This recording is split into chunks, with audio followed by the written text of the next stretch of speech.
Assalomu alaykum azizlarim.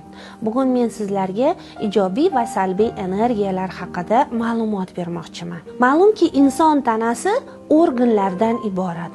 To'g'rimi? Organlar o'z navbatida hujayralardan tashkil topgan. Hujayralarning ichida albatta bilamizki, yadrosi bor.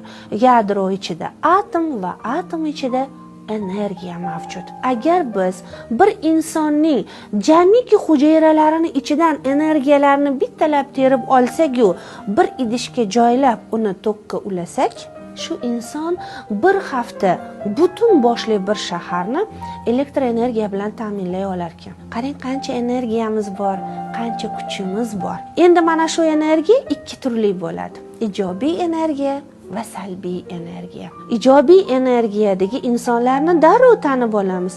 Qayerdan?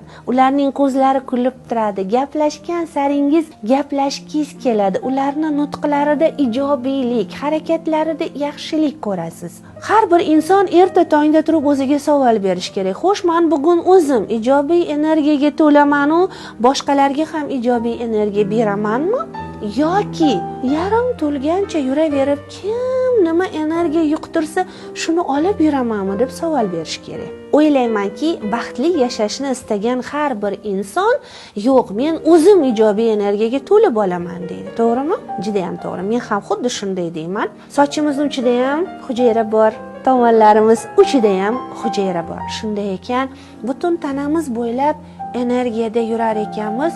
Mana shu energiyani faqat ijobiylikka aylantirish haqida fikr yuritishimiz lozim. Xo'sh, energiyani ijobiy yoki salbiy qiladigan kuch qayerda? Qayerda o'sha muruvvat?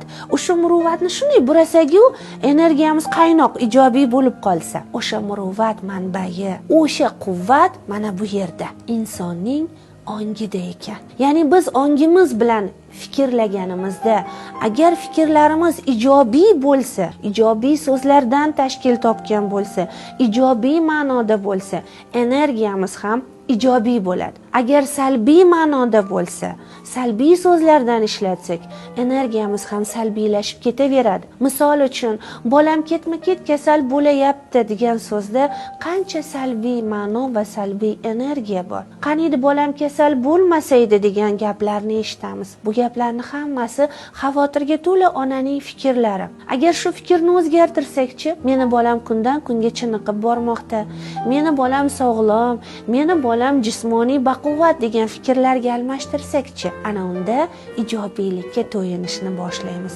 Donolardan biridan so'rashgan ekan, kimdan qo'rqasiz, nimadan qo'rqasiz deyishsa, Allohdan so'ng o'z fikrlarimdan qo'rqaman degan ekan.